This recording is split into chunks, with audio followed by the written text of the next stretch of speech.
बड़ा दर्शनीय मेला लगता है सावन की पूर्णिमा से।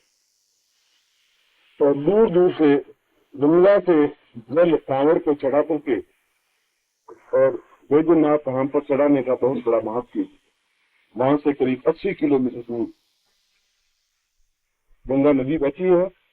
वहां से भक्त लोग, लाखों हजारों भक्त को, एक दो ही नहीं, मेला लगा रहता है। और वे कांवड़ एक कंधे पर कांच की बच्ची और दोनों तरफ दो घड़े मटकी, छोटे छोटे पीतल के भी, तांबे के भी, मिट्टी के भी, जैसी आपकी सरकार खरीदने से उसमें गंगा जल भरते हैं। और फिर वो वहां से नमः शिवाय कहते हुए, हर गंगे कहते हुए पैदल वहां से चलते हैं। और उसमें ये कहा गया है कि वो कांवड़ जमीन पर नहीं टिकनी चाहिए, इसलिए वो कांवड़ चढ़ाते हैं। 80 किलोमीटर एक दिन जाना नहीं होता, मार्ग में विश्राम की जगह है। और विश्राम तक क्या होता है, मेला लगा रहता है मार्ग में, ट्रेन तक हजारों आदमी आते हैं जाते हैं, ऐसा है। इसलिए कोई दुकानें लग जाती है मार्ग में, ऐसा होता है। इसलिए कोई बोरियत जैसी कुछ नहीं है। और सब केसरिया धोती पहने हुए, केसरिया अंगरखा पहने हुए और सजाई हुई कांवड़। कांवड़ भी कई तरह की, विविध तरह की, हजारों तरह की कांवड़, कैलाश की तरह कांवड़ जिसमें फूल गुलाब लगे हुए हैं, ऐसी कांवड़। भगवान शिव के मुंह की तरह की कांवड़, भगवान शिव बने हुए ऊपर की सुपारी खुली हुई है, ऐसे कांवड़, हजारों हजारों तरह की कांवड़ है। और वास्तव में वो देखने लायक दृश्य होता है। मगर बच्चे, बड़े, जवान, बुढ़े, स्त्रियां, पुरुष सभी केसरिया पहने हुए और बहुत सुंदर भक्तों की टोलियां जाती हैं। मार्ग में कई भक्त लोग उनके ठंडा पानी पीने की व्यवस्था करते हैं, भोजन की व्यवस्था कई भक्त लोग करते हैं। कुछ लोग अपना खुद का भोजन बनाते हैं, खाते हैं।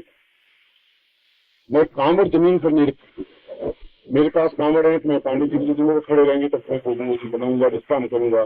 तो फिर वो इसको दे देंगे, कांवड़ कंधे पर तक ये बैठ सकते हैं विश्राम कर। ऐसा रिवाज ऐसा नहीं है। जब तक भगवान को जल चढ़ाएंगे नहीं तब तक जमीन पर विश्राम करेंगे।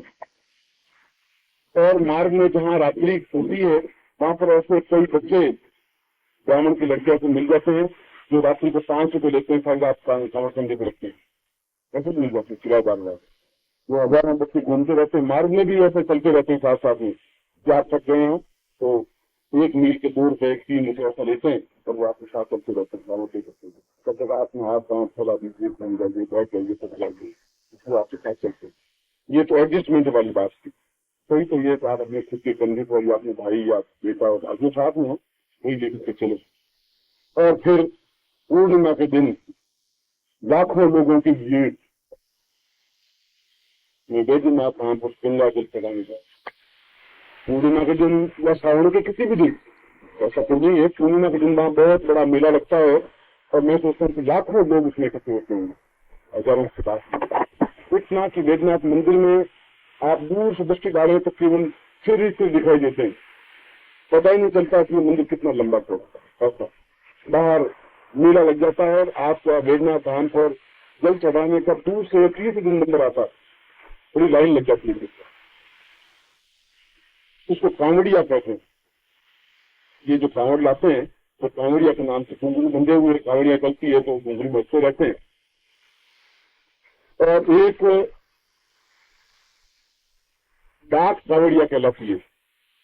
डाक कांवड़िया 24 घंटे में पहुंच जाते हैं। वो मार्ग में रुकते नहीं, विश्राम नहीं देते और बिल्कुल वहां से जल लेके चलते हैं, दौड़ते हुए चलते रहते हैं। बस कहीं विश्राम, दूसरे को कांवड़ देते नहीं, वो खाना खाते नहीं, चलते चलते पानी पी लेते हैं। नंगे पांव चलते हैं, जूते पहन के। सब कांवड़ियों को चलने का रिवाज नहीं है।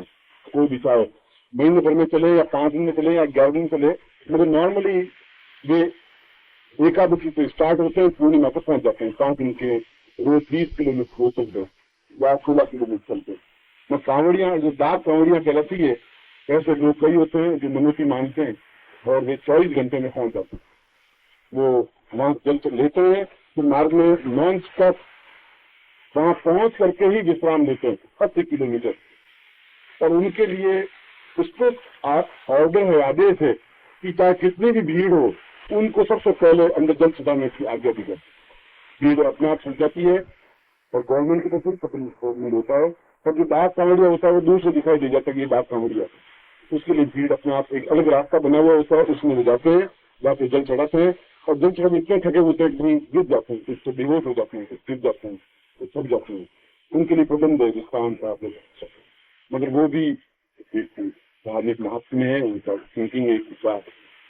तो दो तरह के कांवड़िया होते हैं, एक सामान्य कांवड़िया जिनका टर्न उस दिन आ जाए, दूसरे दिन आ जाए, तीसरे दिन आ जाए, मगर वो तब तक खाना नहीं खाते हैं उस दिन भोलेनाथ मंदिर में जाने के बाद, जब तक जल नहीं चढ़ा देते, और तब तक वो नीचे नहीं रखते कांवड़। ऐसा भी आप कांवड़िया बन करके भी आनंद ले सकते हैं, या सीधे जैसे भी जाकर के और वहां से 5 किलोमीटर 4 किलोमीटर दूर पर वैद्यनाथ मंदिर है, वहां जाइए और दर्शन करिए। मगर मेरी राय में श्रावण महीने में जाना चाहिए, वहाँ मौसम बड़ा अच्छा रहता है, और इस सावन की पूर्णिमा से हफ्ते भर पहले जाइए। उससे क्या होगा कि आप भगवान के दर्शन आराम से कर सकेंगे, पूरी तरह से अभिषेक कर सकेंगे, और करने के बाद जब शक्ति मिल जाए 1-2 दिन, फिर आप चाहे कांवड़िया में भाग लीजिए, चाहे वहां रुक जाइए। मगर उस भीड़ भाड़ में संत के गणों के दर्शन होंगे, संतों के दर्शन होने बड़े दुर्लभ और होंगे, तो शायद आप पूरी देखेंगे। उससे पहले उतना धक्का लगता है कि फिर 20 फुट जाती है, ये तो दर्शन धक्का चलती रहती है। मेले में तो फिर वो मेला ही है बस।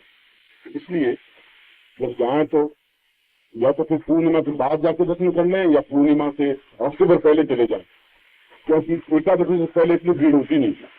वो 10वीं से भीड़ होनी, कावड़ी आने शुरू होते हैं, फिर कुछ अपना पता चलता नहीं वहां पर। तो अगर नीचे गिर गए आप मंदिर में, तो बस आप गए, आपके ऊपर से तो 25 कदम चल जाएंगे, 50 था ही नहीं, नीचे तो गिर गया, पता ही नहीं पड़ता कितनी भीड़ होती है।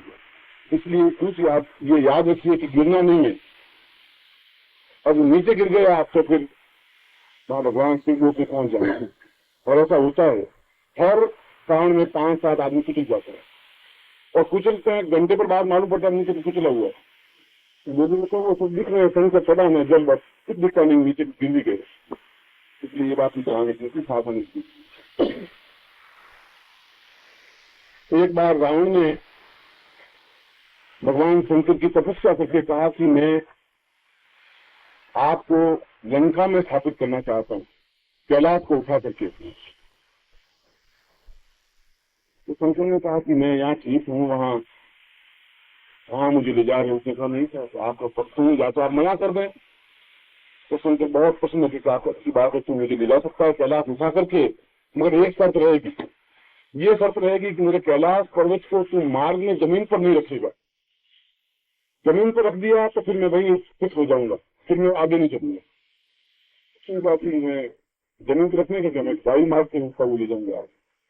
फिर मैंने कैलाश को उठाया, जिसमें भगवान तो बैठे हुए थे, और वहां से कैलाश आया हुआ मानसरोवर के पास में। कैलाश सरोवर अगर देखा है तो जब मानसरोवर आप जाएं, तो मानसरोवर जाते हैं, वो कैलाश की परिक्रमा करके आते हैं। 96 किलोमीटर है चारों की परिक्रमा। वो भी 100 पुण्य होते हैं। तो आजकल तो वो चीन की धरती में आया हुआ है, तो इसमें मानसरोवर और कैलाश दोनों भारत की धरती में है नहीं, क्योंकि सन 62 की लड़ाई में चीन ने उसको नियंत्रण कर लिया था। मगर फिर भी आपके पास पासपोर्ट वीजा लेकर के जा सकते हैं, जाते हैं। अब तो वापिस भूल गया वो रास्ता, और पिछले 2 साल से लोग जा रहे हैं उसको भी शॉर्टकट में जाने के। तो कैलाश पर्वत वहां से रावण उसको लेकर के, देवताओं ने सोचा कि अगर ये शंकर को ले गया लंका में, तो देवताओं की रक्षा कौन कर पाएंगे। तो उन्होंने वरुण देवता को कहा तुम कोई रास्ता बनाओ। तो वरुण देवता उतर गए रावण के पेट में, रावण के पेट में उतर गए, तो उसको लगी पिसा बहुत जोरों से। अब वो इतना पिसा से व्याकुल हो गया कि फट जाएगा जैसे। मैंने सोचा कि अगर मैंने नीचे रख दिया, ऊपर चलते चलते पिसा कर नहीं सकता, रावण का पुत्र हूँ। आजकल की तो बात अलग है। आजकल तो बैठने की जरूरत ही नहीं, बैठे वो असर भी। मगर मैं तो उस जमाने के बेटा जी की बात करती हूँ, और उससे रिकॉर्ड। तो उसने कहा मैं क्या करूं। उसको एक ब्राह्मण दिखाई दिया, विष्णु ने ब्राह्मण का रूप धारण करके उसने कहा तुम बहुत दुखी हो। दुखी क्या, मैं पिशाच से मर रहा हूँ, बस 1-2 मिनट लगेंगे मुझे, बस तुम 2 मिनट तक इस पर्वत को तुम ले सकते हो। मैं तपस्वी हूँ, मैं ले सकता हूँ, मैं 2 मिनट से ज्यादा नहीं रख सकता। मुझे कोई बात नहीं, तुम 2 मिनट में तो सब कुछ कर देंगे। रावण ने देखा, हाथ फैलाया, गला से पर्वत रख दिया और पिशाब करने लगा तो पिशाब बंद ही नहीं। 2 minute, 3 minute, 5 minute, 7 minute, 10 minute, उससे 2 मिनट बाद कलाश नहीं पहुंचे। और जिस जगह रखा उसी वैद्यनाथ के मंदिर पर, वही मंदिर वैद्यनाथ मंदिर का उसी जगह पर रखा था, इसलिए वो वैद्यनाथ मंदिर कहलाता है। और वही स्थान है जहाँ उस विष्णु ने उस पर्वत को रख दिया। उस पर रावण ने बहुत बहुत प्रार्थना की, उसके पहले विष्णु बद्ध था कि तुम जहाँ रख दोगे मैं वही स्थापित हो जाऊंगा और वही ज्योतिर्लिंग बन जाए। इसीलिए उस स्थान को ज्योतिर्लिंग कहते हैं। पास में रावण कुंड है जहाँ रावण ने क्रोध की तपस्या की थी और वापिस शंकर को प्रसन्न करने के लिए पांडव स्त्रोत्र पढ़ा था, जटा कटा संभ्रमा, जो मैंने आपको एक बार सुनाया, वही उसको फिर वापिस प्रसन्न हुए थे। और उसने कहा था कि अब मैं तो यहाँ से तो उठूंगा नहीं, क्योंकि शिवलिंग के बारे में एक प्रामाणिक तथ्य ये है कि यदि शिवलिंग को जमीन में स्थापित कर लेते हैं तो वहां से उठ नहीं सकते। यदि कोई चांदी में या किसी और में आपका शिवलिंग स्थापन है तो एक स्थान से दूसरे स्थान पर आप ले जा सकते हैं, मगर जमीन में कई मंदिर ऐसे होते हैं जमीन में उसको स्थापन कर लेते हैं तो उस मंदिर को वापिस उसका ज्योतिर्लिंग या कोई लिंग उठा करके दूसरी जगह आप मंदिर में स्थापन नहीं कर सकते, वो तो एक ही जगह स्थापन होगा जीवन भर के लिए। इसलिए वह मूर्ति, वो लिंग अपना विष्णु की मूर्ति उठा कर दूसरे स्थापन कर सकते हैं और देवताओं की मूर्ति दूसरे स्थान पर स्थापित हो सकती है यदि मंदिर गिर जाए, टूट जाए, आप चाहें तो शिवलिंग जहाँ स्थापित है वही स्थापित है, वहां दूसरा संभव हो नहीं सकता, उसको उठा नहीं सकते, दूसरी जगह उसको स्थापित नहीं कर सकते। इसलिए उसने कहा मैं तो यहाँ स्थापित हूँ, अब मैं यहाँ पे उठ नहीं सकता। तो फिर उनका एक छोटा सा पत्थर का टुकड़ा ले जाकर के लंका में स्थापन किया था और आज भी शिलोंग में शिव मंदिर है, बड़ा भव्य मंदिर है। और वही पत्थर है जो वहां पर वेदनाथ धाम के पहाड़ पर जो मंदिर पत्थर है, ठीक वैसा पत्थर वहां स्थापित है। दोनों एक जैसे पत्थर है, बाकी सारे पत्थर अलग अलग टाइप के हैं लंका के पत्थर। वह शिवलिंग का जो पत्थर है वो और वेदनाथ धाम के पास में जो पहाड़ियां है वो पत्थर एक ही टाइप के, एक ही रंग के, एक ही वर्ण के। इस पत्थर ले जाकर स्थापन किया था। ये वेदनाथ धाम की विशेषता थी, यह उसकी पौराणिक मान्यता है, ये पौराणिक आख्यान है। और ऐसा कहा जाता है कि उसके आसपास कई तरह के फूल उगते हैं, विविध तरह के। यदि उन फूलों को ले जाकर के 1 महीने भर तक सावन में रोज वैद्यनाथ मंदिर पे चढ़ाए जाएं तो किसी भी प्रकार का बीमार व्यक्ति, रोगी व्यक्ति निरोग हो जाता है। यह वैद्यनाथ मंदिर की विशेषता कही गई। दूसरी विशेषता यह कही गई है कि किसी भी रोग से ग्रस्त हो और यदि आंख के पुष्प वैद्यनाथ मंदिर में चढ़ाकर और उसका जल जो उसके ऊपर चढ़ा हुआ हो उस जल से स्नान करे तो किसी भी प्रकार का बाहरी बीमारी उसकी समाप्त हो जाती, रोग समाप्त हो जाता है। चाहे उसको लकड़ा हो, चाहे उसको टीबी हो, चाहे उसको कैंसर हो, चाहे और प्रकार के रोग, ऐसी मान्यता है वैद्यनाथ मंदिर की। रोगों को निवारण में उनके दर्शन और उनका स्पर्श अत्यधिक महत्वपूर्ण माना गया। दर्श और स्पर्श केवल वैद्यनाथ मंदिर के लिए ही मान्यता प्राप्त है, अन्य स्थानों पर केवल दर्श ही प्राप्त है, उनको स्पर्श प्राप्ति नहीं है। वैद्यनाथ मंदिर में आप स्पर्श नहीं कर सकते, अंदर नहीं जाने देते, रामेश्वरम को अंदर नहीं जाने देते, केवल वैद्यनाथ मंदिर में आप दर्शन भी कर सकते हैं, स्पर्श नहीं कर सकते।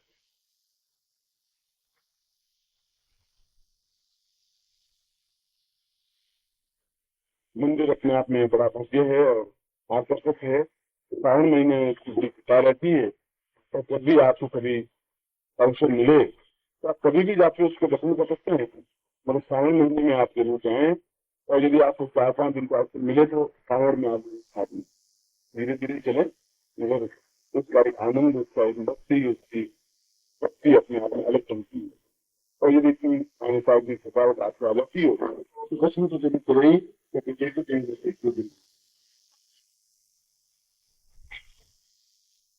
सातवां ज्योतिर्लिंग त्र्यंबकेश्वर ज्योतिर्लिंग।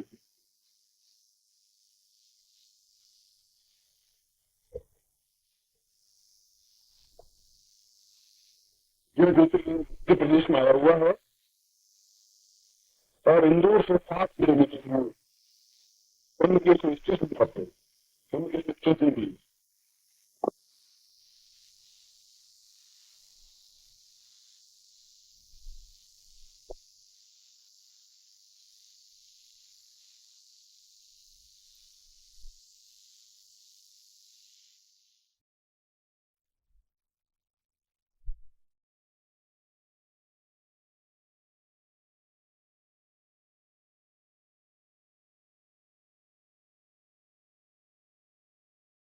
सद्गुरुदेव डॉक्टर नारायण दत्त श्रीमाली जी के दुर्लभ वीडियोस, पुस्तक, पत्रिका एवं साधना की निःशुल्क दीक्षा प्राप्त करने के लिए नीचे लिखे हुए नंबर पर वीरल पटेल जी को व्हाट्सएप पे अपना नाम और अपने शहर का नाम लिखकर भेजें।